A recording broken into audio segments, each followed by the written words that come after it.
Welcome to another episode of the Phoenix Wisdom Podcast. I am your host, Janet Sandberg. I'm a life coach, Reiki master, divine channel, and person who advocates for mental health and really wants everybody to just be living their best lives at all times. We all go through stuff, and it's important to talk about it, and that's why we're here. Today, we have a bit of a special episode and one that we have never done before, where I have two guests on, and they are both repeat guests. And Marie has disappeared from our visuals, but hopefully she will get back on, and we'll see her in a minute. So we are So with. our points were so controversial that you brought us on here at the same time to fight it out. Is that what you're saying? No, your points are so aligned that we are Okay. here because you are both experts in the field of military and veteran suicide and mental health. So I'm going to let you two explain what that means and how you're both experts. Garrett, why don't we start with you, and then Marie, you can introduce yourself. Okay, I am back, and I am sorry about that. That's I don't know what happened. No problem. We're all here now. So Garret Biss, retired Marine Corps pilot, retired in 2015. Fortunately, unfortunately, however you choose to look at it, went through some severe mental health challenges. And through that process, got connected. I don't know, it was a catalyst for a lot of growth and new awareness. So that's why I say it depends on how you look at it. But through that process, began really to get connected with why so many veterans struggle the way that they do when they transition out of the military. You know, as a population, veterans are at least 200% greater risk for mental health challenges, addiction challenges, at least 57%, if not much higher, greater risk potential for suicide or suicidal ideations. So as I began to find my own way out of that darkness, I was always kind of looking back over my shoulder, like, what was that? Where did that come from? And why are so many other service members experiencing the same thing? Because it doesn't make sense. Like, how do you take some of America's like best and brightest that go forward and they demonstrate their potential and their capacity and their strength and their wisdom, and then how does this population have such challenges after military service? Was something I was always trying to figure out, and now I'm doing a lot of work to help veterans understand some of the struggles that they might go through, and then those that work with veterans to better understand it so they can support those that they either work with or the veterans that they love in their life. Amazing. Amazing. Marie, what about you? Hi, yeah. So Garrett, it's an honor to be here with you. I talked to you a little bit before, and it's awesome to learn kind of what you're doing. And it sounds like you have more of the clinical side, at least like statistics, and a little bit more knowledge than I do in that. So myself, I was a medic in the Army, a combat medic in the Army, and I ended up getting medically discharged after being there for about 5.5 years.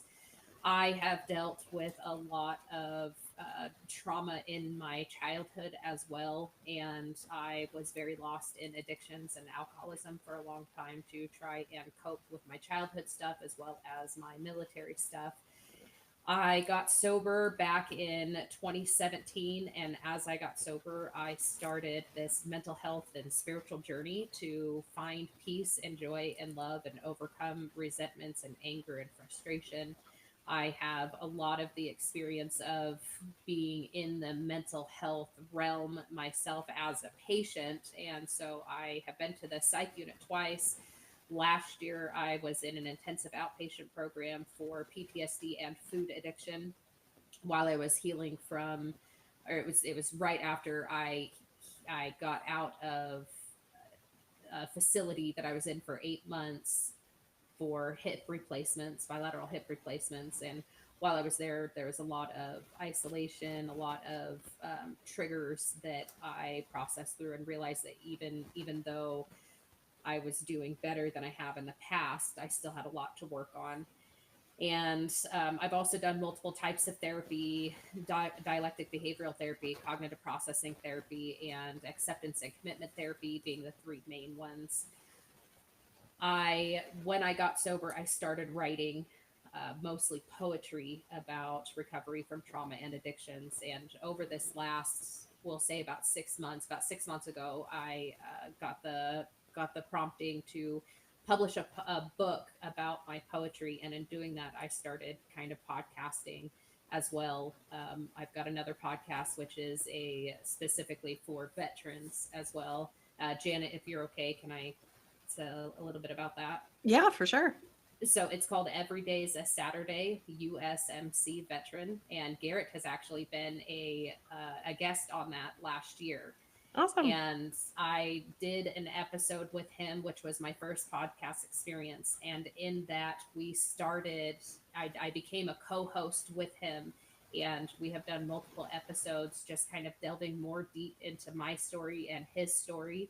And in the next week, we will be starting to actually have other guests come in as I'm co-hosting, and we are going to be interviewing other veterans a little bit about their story, but mostly how they are going from PTSD to advocacy, what they are doing to heal out loud, how they are healing, how they are encouraging other people to heal, as well as we'll be interviewing people who are also working with veterans and advocating for veterans who are not veterans. And so in that realm, it's mostly about veterans. Along with this, I am also working with a business partner to develop a community. It's going to be called Slider Babe. Slider is my maiden name. I was the baby of my family. It was just a name that I created a long time ago. So it's going to be Slider Babe, and it's creatively healing out loud through community. And so with that, it will be, there'll be just a community, networking and stuff to encourage other people to heal out loud, how they are healing out loud. The tools that I've used and they've used will be supporting each other, just kind of sharing how we're doing this stuff to be able to encourage other people to use creativity and community, podcasting, or whatever that may be, to help them heal out loud as well. And along with all of this stuff, I am also working on a few more books, children's books, and some essays, and a ton of other writing. So Beautiful. That's kind of where I'm going at the moment. All right. You got that publisher bug. Once you publish one, then it's like, now I know how to do it, and I want to do one on this and on this and on this. Yeah.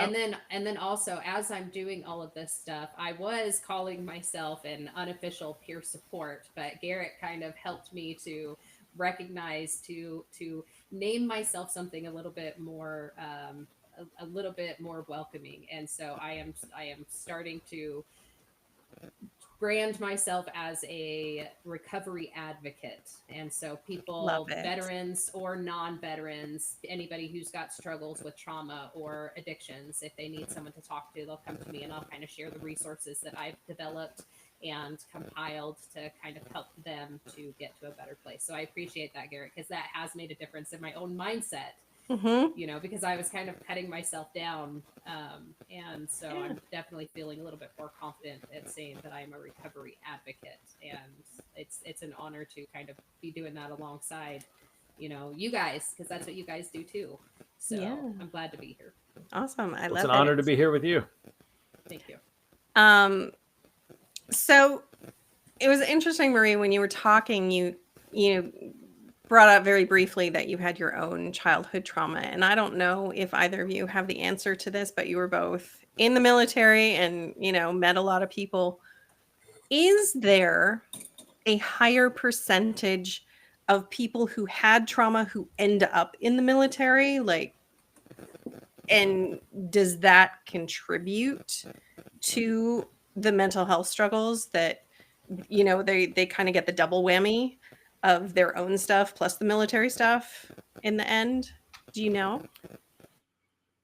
So it's a great question. So No, they I saw one. I'll try to pull up the statistic, but I think it's about twice as much. So the common terminology that we always talk about, childhood trauma, ACEs, so adverse childhood experiences, and this is measured on a scale of 0 to 10.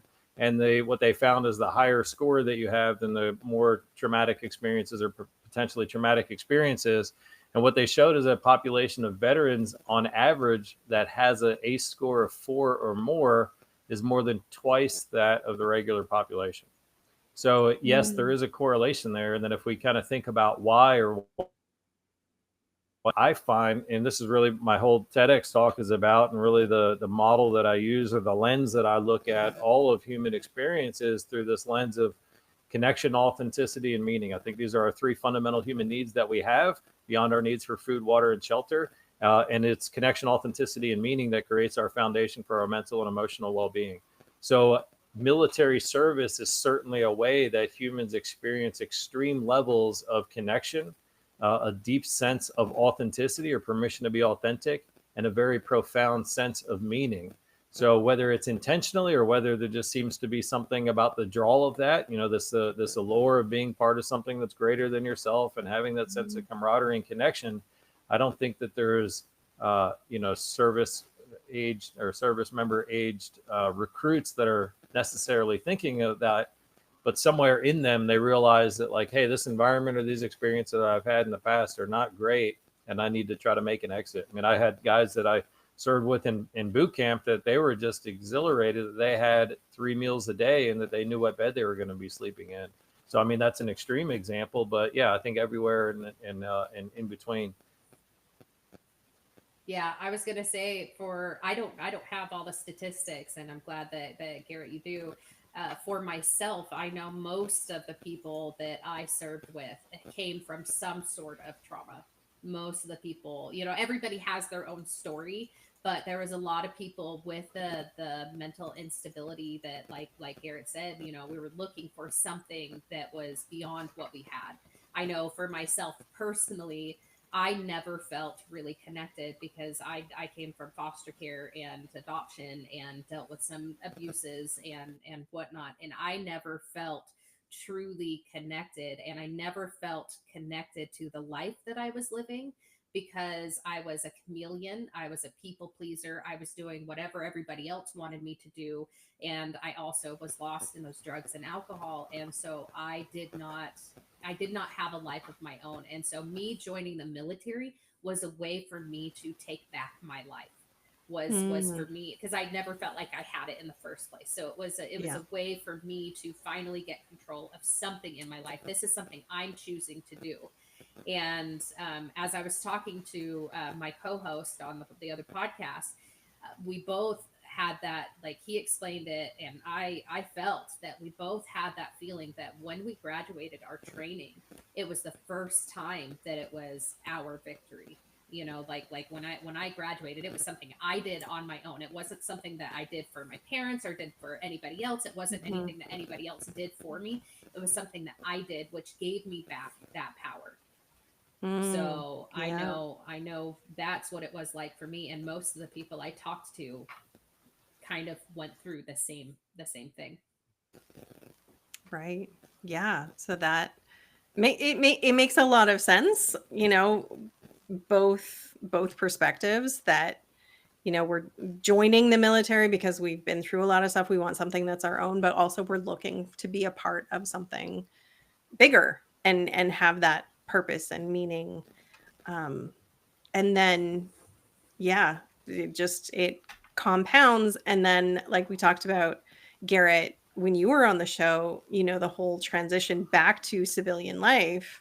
Mm-hmm. And especially if you've had a very traumatic civilian life, before you joined, and then you're in the Army, and then like, what do you go back to? Like, that makes it even more complicated because you're totally changed from who you were before you joined, especially coming from a traumatic childhood. You're obviously not going back to that same trauma and family situation or whatever it was. Now you're not only losing, that identity of being a part of that something, but you're also like creating a life from scratch. Right. Yeah, in many ways. And so a lot of that connection, authenticity, and meaning that somebody might get from the service, we also got to look at it in the age or the time in their life that they experience that. I mean, this is the time when we're still becoming adults, where prefrontal cortex is still forming. So really our whole foundation for values and beliefs and understanding of our place in the world is all being developed at that time when we're in uniform. And regardless of what somebody experienced, either in the military service, as far as traumatic experiences, or even in their life before that, that abrupt change and this loss of the way that you've met for these basic needs. Oh. All right, I'm back. Technology. Technology today is great.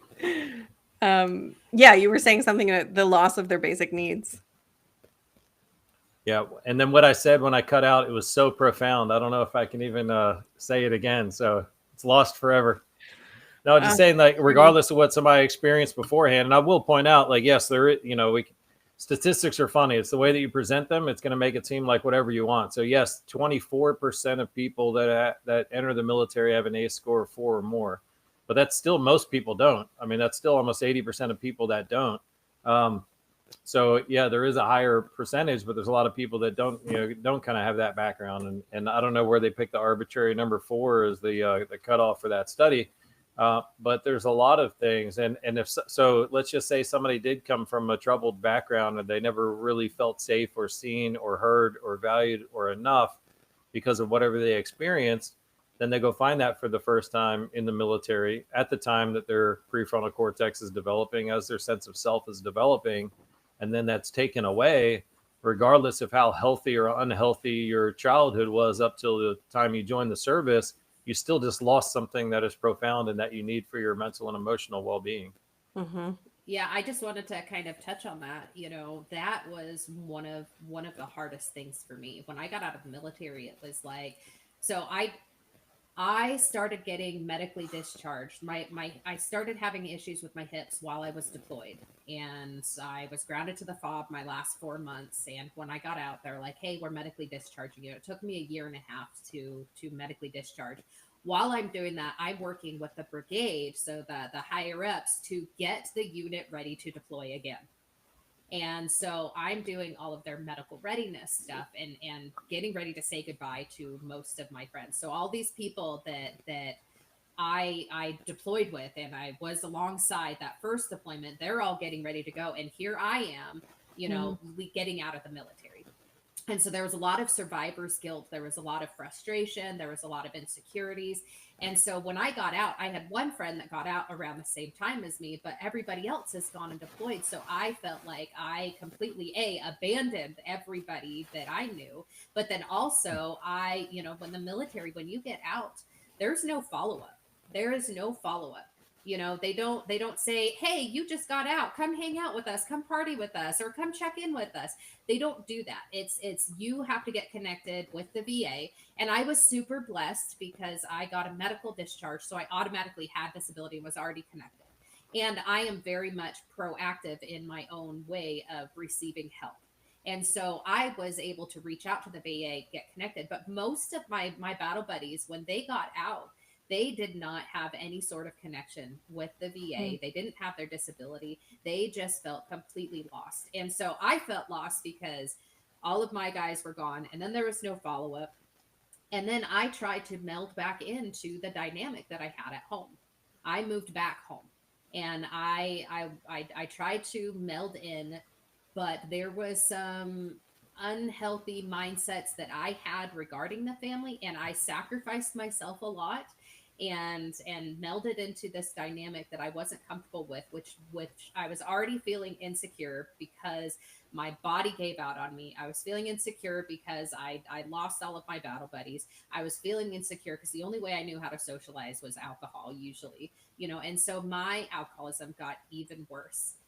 And it took me a long time to when I finally got sober was when I could finally, it actually has been just really the last year that I was able to kind of change my mindset with a lot of the unhealthy dynamics that I had, with my family, and being able to kind of separate things. But that's hard to do because, like you said, we started out with not everybody, but we started out with whatever dynamics that we had before. And then we go into, oh, we've got this family, we've got this camaraderie, and then we get out and it's just gone. And then you either go back to what you used to know, or so many other people just get left on their butt because they just didn't have anything. And I have many of the people that I was in the military with who, like this topic on veteran suicide, right? I had so many people, that I have lost through suicide, or who have been in jail, or who got lost in addictions because they came out of the military, whether they had childhood stuff or not. They came out of the military and they did not know what to do, and they didn't feel connection. They didn't feel love. They didn't feel safety. There was no safety net at all. And so the only way out was addictions, addictions or illegal activities, or killing themselves. And it's been interesting. So one of the reasons that I wanted to have you back on is that this topic is also close to me. My stepson was in the Army and got out. His wife is still in. So, it's and I've watched him go through some of this stuff, and he's also very good at getting the support that he needs and stuff like that. But if you don't know anybody in the military, like, this topic just is harder to relate to. And I didn't understand, how messed up it all is, really. But also, so we've been talking about the transition when you leave the military and how difficult that is. But also, I know there's also a lot of suicide in the military for active members. Like, happened to my stepson. One of his I don't, terminology is not my strong suit here, but one of the guys in his barracks took his own life while they were pretty new within the first year or two of being there. And that hits a lot as well. And so it's not just an after thing, it's also a during thing. When I was in Iraq, we had somebody that killed themselves. Only one that I know of.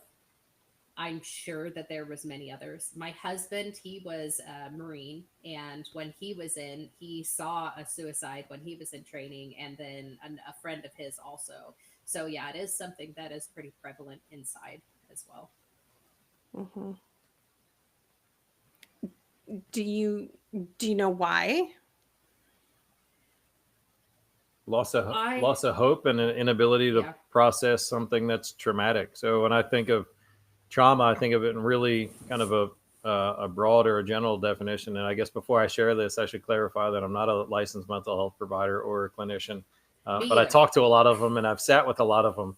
But with that said, I think one of the things, really what I try to do is I try to take what I've learned and, like, okay, how do I speaking to, how do I dumb that down for everybody to understand? First, how do I dumb it down so I can understand?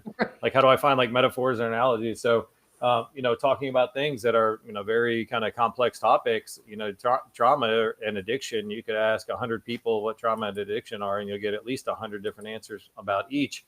I understand any event or circumstance that creates a fundamental shift in one's values, beliefs, or understanding of the world and their place in it to be something that's potentially traumatic. It's the alteration of a value or a belief. And this could be something that we think of like an individual involved in a car accident and they lose the life of a loved one that they were traveling with. For this individual, they lived a whole life where they thought generally, they had this foundational belief that you could get in a vehicle, you could drive around, go to the store, go on vacation. You didn't have to worry about, somebody's life ending in the moment. Well, now they realize after that moment that that's not the world that they live in, that one of these values or these beliefs that they had has actually been proven false which creates a disorientation in many ways of like, crap, there's this one thing that was just proven false. I've got this whole plate or this whole foundation of beliefs and values. Like, what else is wrong? Like, what else have I misperceived in my life? So I think that disorientation is a big challenge.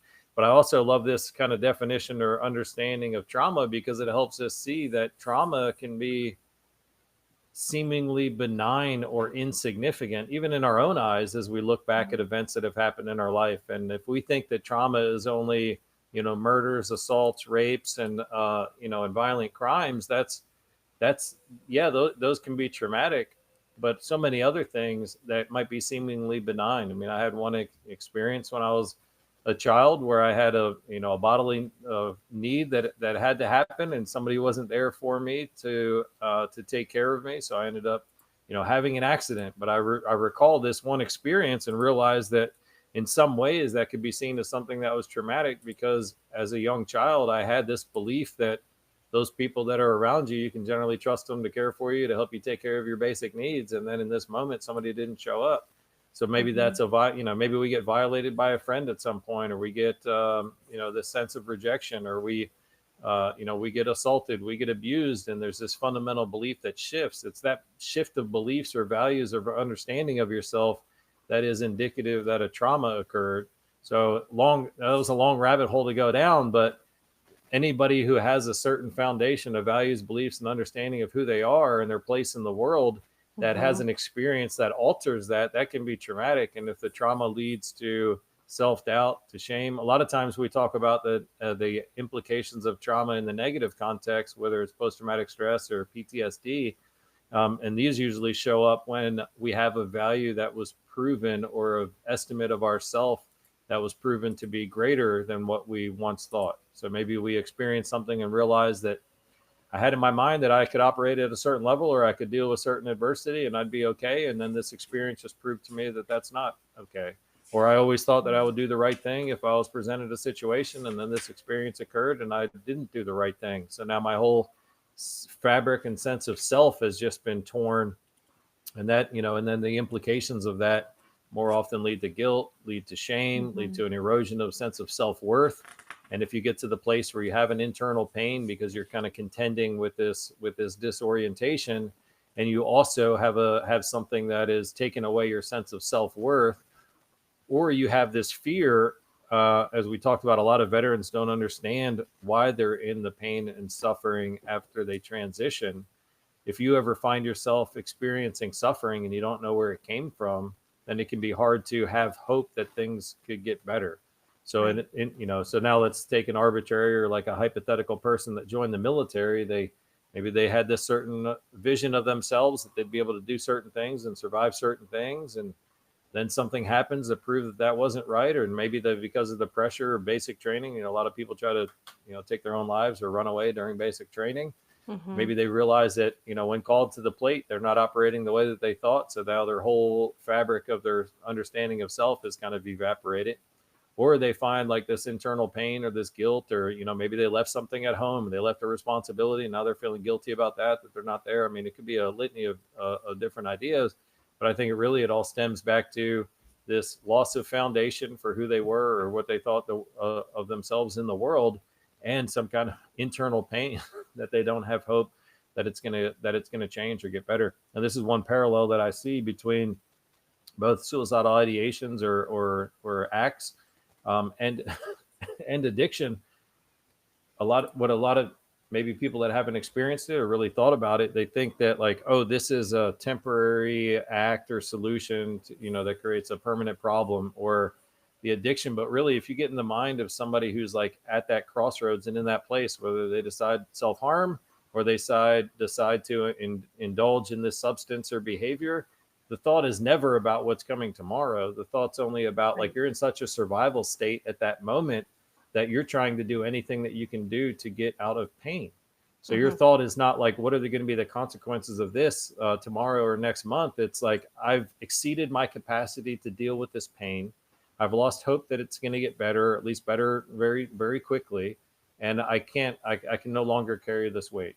So I can either numb all emotions and escape emotionally, or I can escape physically and ultimately get out of this pain. I say it's similar if you were in a bedroom closet and all of a sudden the house was on fire and you had a loved one standing in front, in the doorway between the closet that's on fire and you getting to safety. In that moment, you're just trying to survive. You'll bulldoze them, even if you hurt them or, injure that person. Like, you're going to do what you need to do to survive. You're not thinking about, the consequences of, of those actions in the moment. You just want to be around the next moment to move forward. So that was a very long journey that we took to explain why there can be high rates of suicide, even on active duty. I appreciate that, Garrett. And you got me thinking about my own journey, right? So for me, I did not realize how suicidal I was. And I spoke about this last time I was here. I did not realize how suicidal I was until I got sober. And the thing is I hid my suicidal ideation because every time I felt suicidal, I would drink or do drugs. And so that was my solution. And in my sobriety, that's when I got super suicidal knowing it, because I no longer had the solution that I was using before. And I had to develop a new solution, which was my higher power and recovery and, finding joy and gratitude and mindfulness, but back then I didn't know how suicidal I was. But I agree with a lot of the stuff that you're saying. It was like, so many fundamental things were going on in my brain. And if you guys will indulge me, I want to read a poem that I wrote, just kind of going into this mindset that I had before I got sober, before I started finding the new solution. And Please, so it's actually called My Reality. And it just goes into what my brain was thinking. So in an alternate reality, and I wrote this about 6 months sober. And so this was when I started really realizing where my mindset was. And this helped me see and kind of understand, since I've been sober, as when I found out that more people that I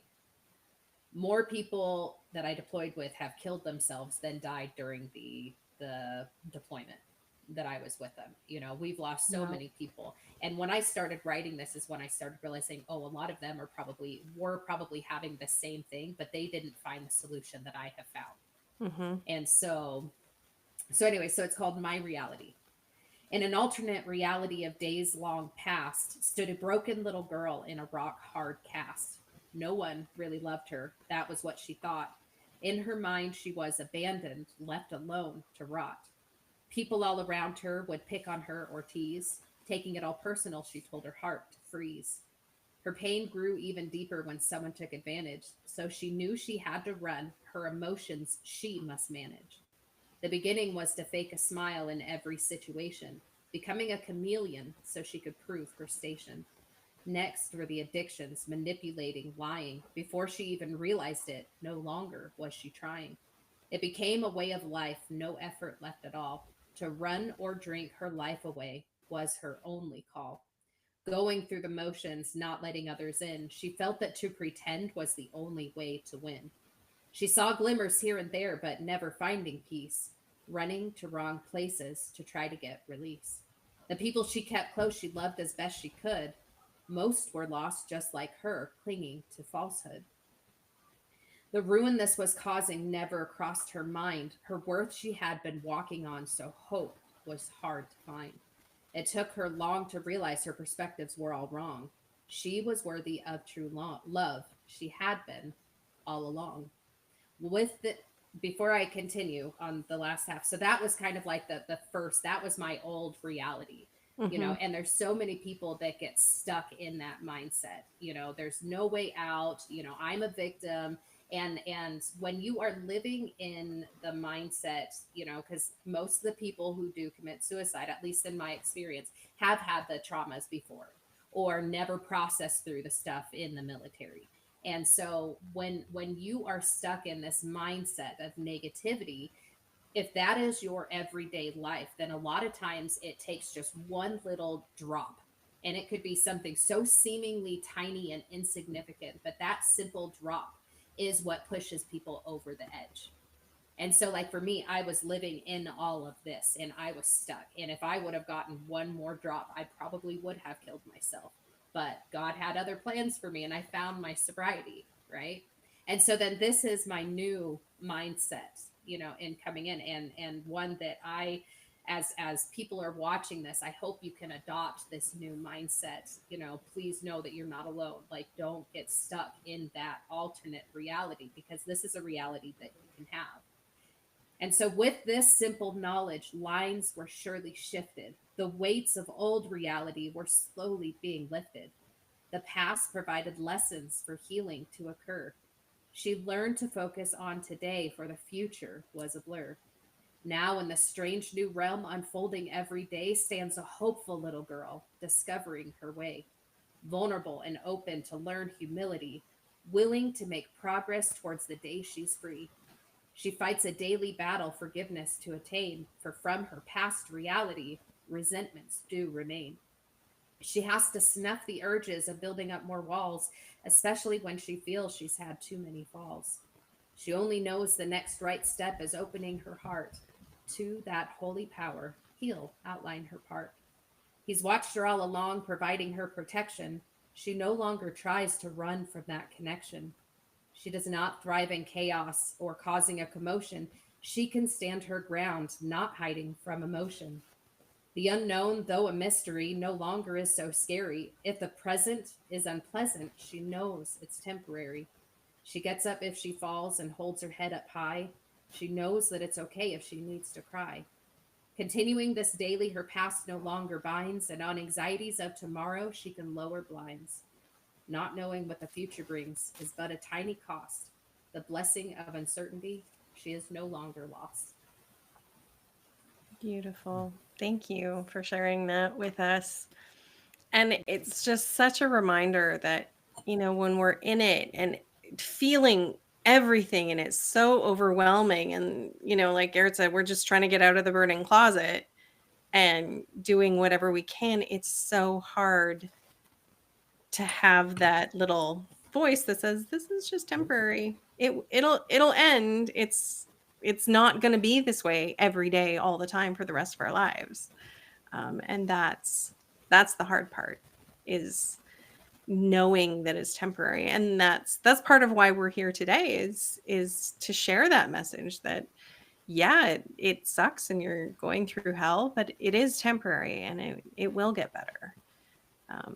And there That's are, what can be so hard to see is, like when you're in that survival state, you really get kind of tunnel vision, and now you're in that fight or flight mode, and all you're doing is looking for the next potential threat or the next potential downfall. So even though you could have all this evidence around you that things can be okay and things will get better, all these things that other people can see for you that you can't see for yourself, because you're just in that survival state, and the only thing you're looking for is the next threat or potential, thing that might harm you.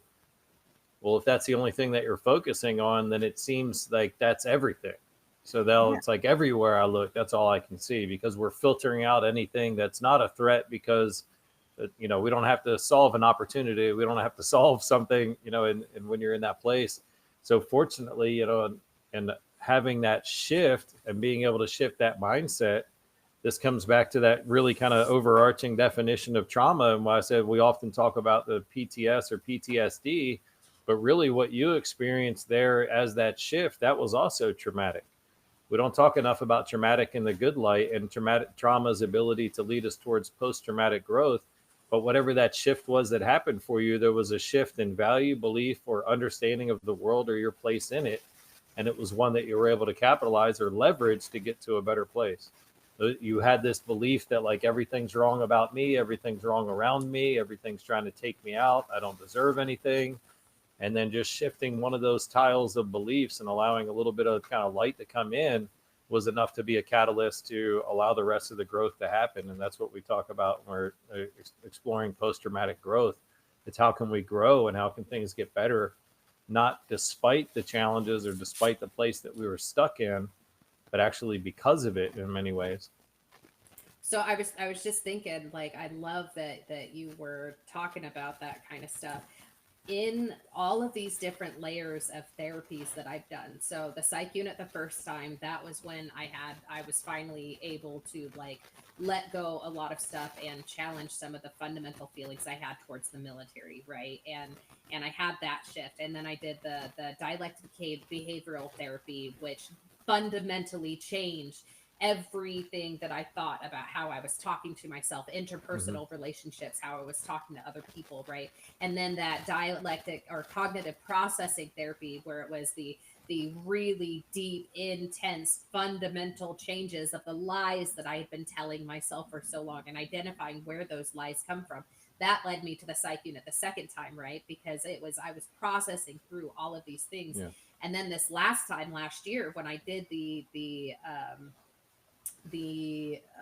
intensive outpatient program, that was another completely and utter fundamental shift because I had to address some of the PTSD that I hadn't addressed. I had to address, my expectations of relationships as a married woman and going in sobriety, which has never happened, and fundamentally all of these expectations. And it's still a daily battle to shake those fundamental expectations. I just had an issue today where it's like I have these expectations, they're not being fulfilled, and I get really upset and emotional, but it literally is that it's that core beliefs that started as a childhood that I have had to completely and utterly change, and they manipulate and they change themselves to try and merge into deeper crevices of your brain as you challenge them. And so the one thing that I will put out there is there's many people, who are probably listening to this, that they're like, yeah, I did therapy before, I'm fine. No, you're not. No. like one time through is never enough, because everything changes and moves, and as your fundamental beliefs change, the negativity, the addictions, whatever it is, evil, whatever you want to call it, it will corrupt things in such different ways and minute ways. And so it's like there's so many, when they talk about the onion, it is completely and utterly true. Like, you will never get to the middle of the flippin' onion because it just keeps growing. It's an onion that you're eating as it's growing. And so it's just constantly, you've got to go through all of these different layers. So if you've been through therapy and you're struggling, you're like, well, I did therapy, I should be fine. No, this onion is growing. So go back. Even if you feel like you're doing good, make sure that you have some sort of support group or therapy. Either way, both, all of the above. I've got the veteran support group. I've got my church. I've got my recovery, from my addictions. I've got my online groups and stuff like that. I've got so many layers of people that are helping me through these layers of things. Like, don't try to do it on your own, and don't feel bad that it keeps coming back, because it's not the same. You are never the same person. Every day you are a different person, and so every day the layer is different. It doesn't matter how much you talk about your stuff. So I don't know. Anyways, so it's just in my brain to just say, do not feel bad if you feel like you're down that same path, because you're not. You're looking at it like this, and it's a circle, but it's really like this. It's a spiral that's going down, right? That was the best visual presentation of mental health stuff that I have seen before. You're looking like this, but it's going like this. And so it is getting smaller, but it's growing, and so it'll keep getting smaller. So anyways, like, don't give up if you feel like you are being challenged in these fundamental ways, because this kind of work literally is changing the fundamental being that you thought you were. And I have had to mourn in so many ways who I thought I was and who I thought I was going to be, Yes. And so it's been an interesting challenge in that. But yes, completely and utterly post-traumatic growth. And I love that, by the way, Garrett. I brought it up with my co-host, and he loves that as well. But that wording is fantastic. Post-traumatic growth. Post-traumatic stress did not happen just overnight. There is lots of layers that happen with it, and the growth is the same thing. Lots of layers. And as you're processing through the PTSD, you have to recognize that there is going to be the layers of growth too. So thank you. Yeah, absolutely. And I think that's an important thing to note is that it's not mutually exclusive. You can and will have growth at the same time you're still working through some of the symptoms and some of the challenges from the post-traumatic stress. It's not like you either get all or none.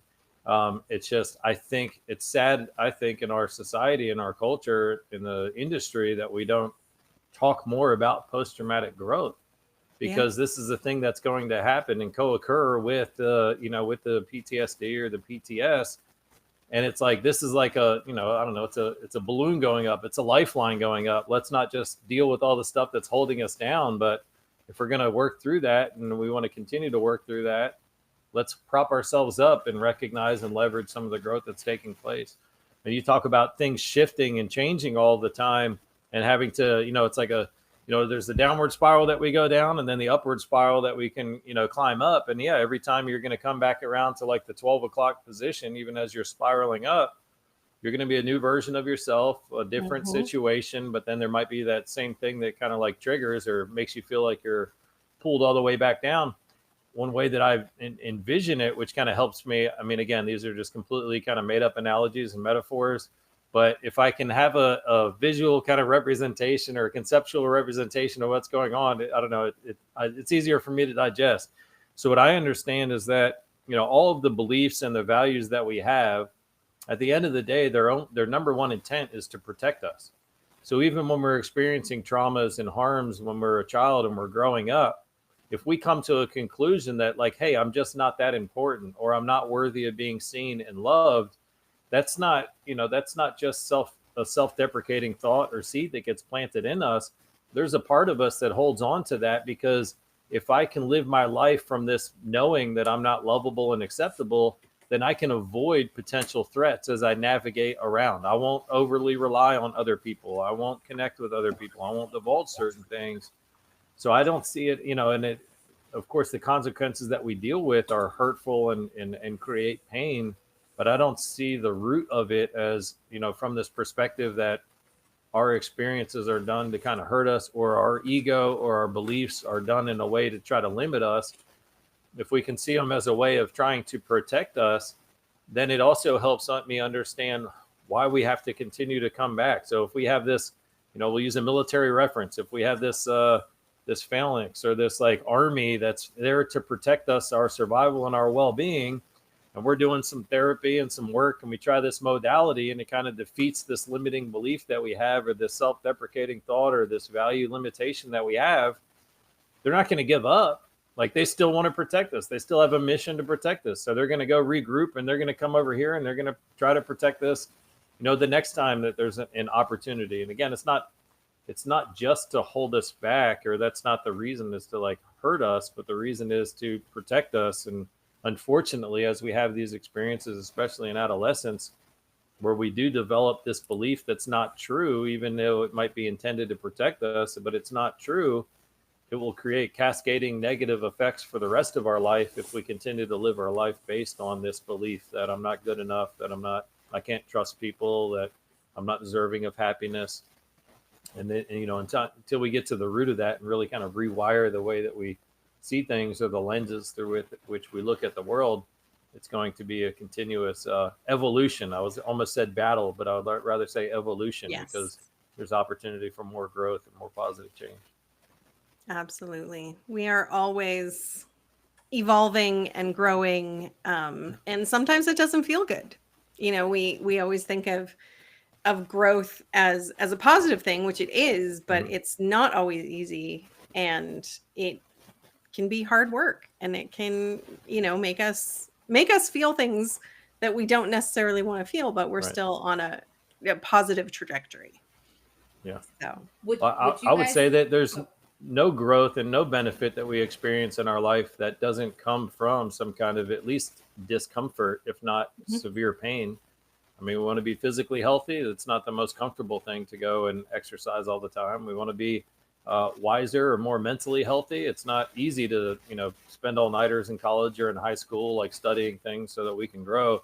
So I'd challenge to find any kind of example of some way that we evolve or become better or grow or get anything good in our life that doesn't come with some kind of at least mild discomfort, if not kind of severe pain. 100%. Would you guys bear with me as I read another poem? Yeah. Yeah. As you're talking, I'm just this poem. I wrote it down because I'm like, it's one that I'm hoping that I could squeeze in, All and right. it's actually called "The Power of Thoughts." Okay. And so this one is that idea of how just what's going on in our head, how powerful that is, right? So thoughts are more powerful than 1,000-pound weight. They can push and pull inside you, change your focus from love to hate. They can chain you down to the bed where you rest. They can definitely guilt you for not being good, better, best. They can contort the way all faces appear, especially the one looking back from the mirror. They can make you assume the world would be best if you can just stop breathing with the rest. They can make you see that darkness is better and there's no point at all to be a goal setter. Don't fret. The solution from all of this madness is just changing those thoughts from pain to gladness. You see, thoughts are more powerful than 1,000,000-pound weight. They can lift you up higher than this mortal state. They can open your eyes to a paradise of love filled with a light as bright as the sun up above. They can fill your heart with the connection we share with nature, each other, all things, everywhere. They can contort the pain in everyone's faces to become a gratitude at having been to those places. They can remind us of old pains and fears so we can be supportive and help others shed tears. Again, thoughts are more powerful than anything you can imagine. They actually control the heaven or hell you're living in. So I ask you today to go into your mind, alone or with help, go deeply to find the motivation to change your thoughts point of view from pain, anger, sadness, or anything askew, and turn it towards hope, love, faith, and peace, and you will find in the end an eternal release. Love it. And I think that is the perfect note for us to end off today. Thank you both so much for being here again. This has been great. There will be links and resources and everything in the comments, the descriptions to all the stuff that Marie and Garrett have talked about today. And I'm as also going always, I'm also going to add a whole lot of resources for people for mental health support or just for recovery programs, support programs, suicide awareness and prevention programs. So I'll add that as well as some links to some clinical information. yes, perfect, amazing. Thank you again. I appreciate you both and all of the work that you are doing out there for our veterans and active military members and, us regular civilians too. Keep it up and thank you so much. Thank you so much. It was great to be here.